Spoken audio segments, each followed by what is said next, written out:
ہوتی ہے. اب یہ ہوتا ہے کہ جو ہے جب ہم لوگ احتجاج، اس میں کوئی ایسا ظلم ہو رہا ہے، ناانصافی ہو رہی ہے، اس کے سیکولر کردار کو مجروح کیا جا رہا ہے، تو ہم سب کو کھڑا ہونا چاہیے، آواز اٹھانی چاہیے، اس میں کوئی شک نہیں. ظلم کے خلاف منصور رکھا کہ ظالم اور مظلوم اپنے بھائی کی مدد کرو، چاہے وہ ظالم ہو یا مظلوم ہو. صحابہ نے پوچھا یا نبی اللہ مظلوم کی مدد تو سمجھ میں آتی ہے، ظالم کی مدد؟ آپ نے فرمایا ظالم کی بھی مدد یہ ہے کہ اس کو ظلم سے روکنا، اس کا ہاتھ پکڑنا، یہ ہماری ذمہ داری ہے، ہمیں حکم دیا گیا ہے.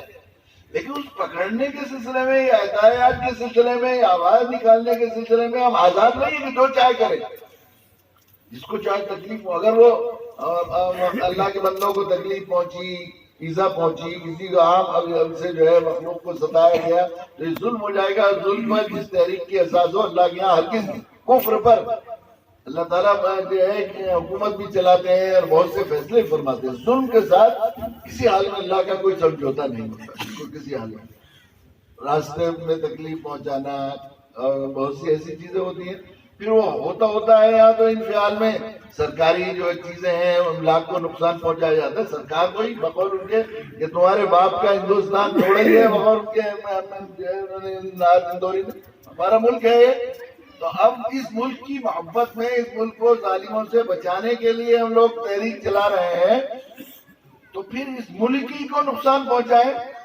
بس ہے کوئی آفس کی کھڑکیاں ہیں وہ ہمارے ملک کی ہیں، یہ ان کی ملک کی نہیں ہے، وہ تو کرایہ دار ہے. اب روز آتے اترتے چڑھتے جاتے ہیں گھٹتے، وہ تو ہمارا ہے. اور اس میں جو کچھ بھی جو بس خریدی گئی ہے سرکار میں یا آفس میں کھڑکیاں لگائی گئی ہیں، اس میں ہمارے خون پسینے کی کمائی اور ٹیکس مسلمانوں کا ہے. اس میں مسلمانوں کو سارے ملک کے لوگوں کا، اس میں ہمارا بھی ہے.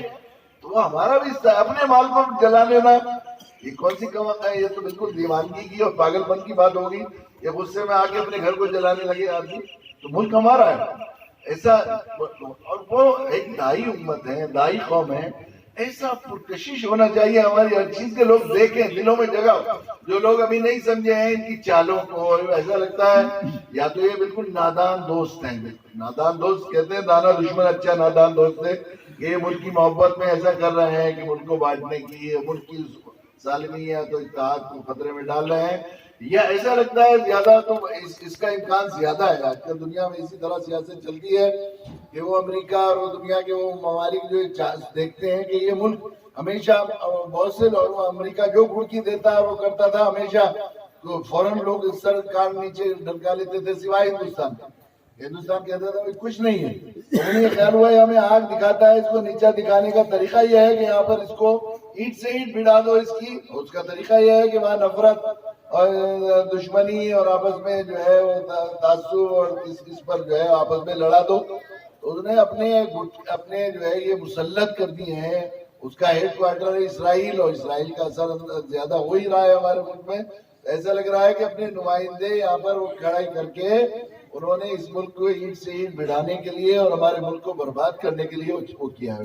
تو ہم ان کا ساتھ دیں اور پھر آگے بڑھیں اور پھر اس میں جو ہے اپنے گھر کو ہم برباد کریں، یہ تو کوئی عقل کی بات نہیں ہے. ہمارے ہر چیز کا ایک اصول ہے، ضابطہ ہے.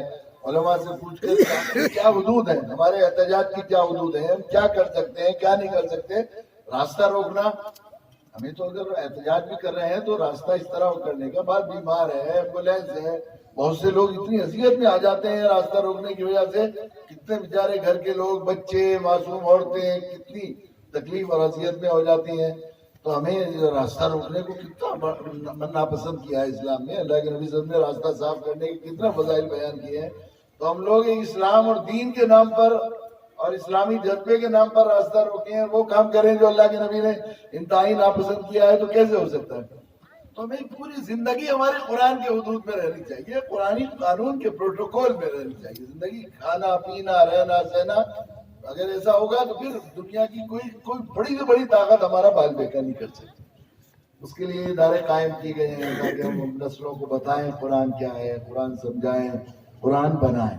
اللہ ہمیں توفیق عطا فرمائے کہ ہم لوگ قرآن بنیں اور اس قرآنی پیغام کو اصلاً تو ہمیں دنیا انسانیت تک پہنچانا ہے. ان تک پہنچانے کے لیے ہی ہمیں خیر امت کا لقب دیا گیا ہے. کنتم خیر امہ اخرجت للناس، تمہیں انسانوں کی بھلائی اور نفع رسانی کے لیے نکالا گیا ہے. تم سب سے بہتر امت ہو اس لیے کہ تمہیں اس کے لیے نہیں کہ تم کرتا ٹوپی پہنتے ہو اور داڑھی رکھتے ہو اس لیے سب سے بہتر ہو، اس لیے نہیں کہ تم ہمارے گھروں کا آباد کرتے ہو، نماز پڑھتے ہو، تم اس لیے سب سے بہتر ہو، سب گرمی میں روزے رکھتے ہو اس لیے بہتر ہی نہیں ہو، اس لیے بنا تم انسانیت کی نفع خیر خواہ ہو، تو بدخواہ نہیں ہو، تم انسانیت کے خیر خواہ ہو، ان کو قرآن کے نعمت سے روشناس کراتے ہو۔